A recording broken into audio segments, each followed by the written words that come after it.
হাজার হাজার কোটি টাকা নতুন করে হাসিনার সাথে মিটিং করেছে, ইলেকশনের আগে বড় বড় ফিগারকে এখানে অ্যাসাসিনেশন করা হবে, গুপ্ত হত্যা করা হবে। পুরো এখানে ভারতীয় আধিপত্যবাদ এখানে সব থেকে বেশি অ্যাক্টিভ আছে। এখানে আওয়ামী লীগের হাজার হাজার কোটি টাকা, তার সচিবরা, তার পুলিশরা, তার পান্ডারা সব রয়ে গেছে। আর্মির মধ্যে একটা বড় অংশ রয়ে গেছে, কোনো সংস্কার করা হয় নাই। তারা বারবার স্যাবোটেজ করবার চেষ্টা করছে, এই রাষ্ট্রকে, এই সরকারকে ফেল করানোর চেষ্টা করছে।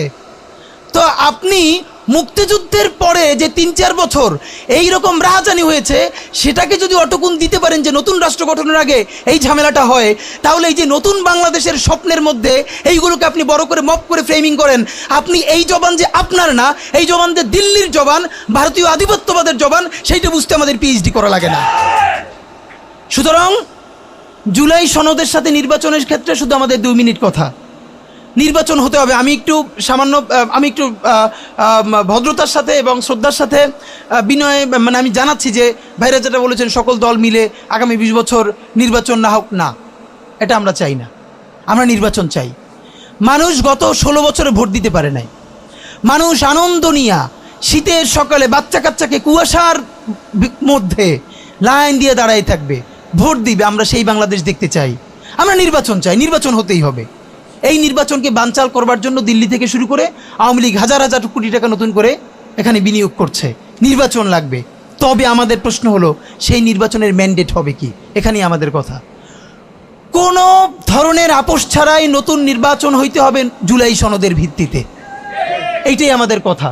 জুলাই সনদের ভিত্তিতেই নির্বাচন হতে হবে এবং জুলাই সনদের বৈধতা নির্বাচনের আগেই দিয়ে সেইটার ভিত্তিতে নতুন নির্বাচন হবে, যেই নির্বাচনের ম্যান্ডেট থাকবে নতুন সংসদে নতুন বাংলাদেশের জন্য আমাদের রাজনৈতিক দলগুলো মিলে নতুন সংসদের নতুন সংবিধান উপহার দিবে। যেই সংবিধান 72-এর বাকশালী সংবিধান, ফ্যাসিবাদী সংবিধান, যেই সংবিধানের কোনো ম্যান্ডেট ছিল না বাংলাদেশ রাষ্ট্রের সংবিধান করবার, কারণ তারা পাকিস্তান রাষ্ট্রের মধ্যে শপথ নিয়ে পাকিস্তান রাষ্ট্রের জন্য সংবিধান প্রণয়নের কথা বলেছিলেন, কিন্তু বাংলাদেশ রাষ্ট্রের কোনো ম্যান্ডেট তাদের কাছে ছিল না।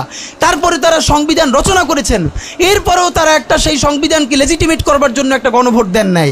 এরপরে যারা 73-এর একটা ভোট চোরের নির্বাচন দিয়েছে, সেই 73-এর নির্বাচনের ভোটের ইশতেহারের মধ্যেও তারা এই সংবিধানকে তারা লেজিটিমেসি দেন নাই, ইশতেহারে রাখেন নাই।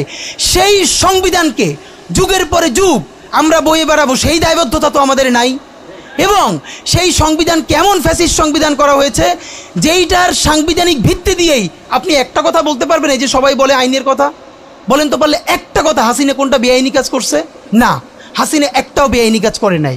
সে সমস্ত হত্যা, গুম, খুন এই সংবিধানের আইনের ভিত্তিতেই করছে। সে এই সংবিধানকে ডাস্টবিন বানিয়ে তত্ত্বাবধায়ক সরকার বাতিল করেছে, যা ইচ্ছে করে তাই করেছে। এবার তো সে তো বেআইনি কিছু করে নাই, কথা তো সত্য। তো বন্ধুরা, আজকের ভিডিওটি এই পর্যন্ত। ভিডিওটি ভালো লাগলে একটি লাইক দিবেন, চ্যানেলটি সাবস্ক্রাইব করে রাখবেন এরকম নিত্য নতুন ভিডিও পেতে। তো দেখা হচ্ছে নতুন আরো একটি ভিডিওতে। ততক্ষণ সবাই ভালো থাকুন, সুস্থ থাকুন। আল্লাহ হাফেজ।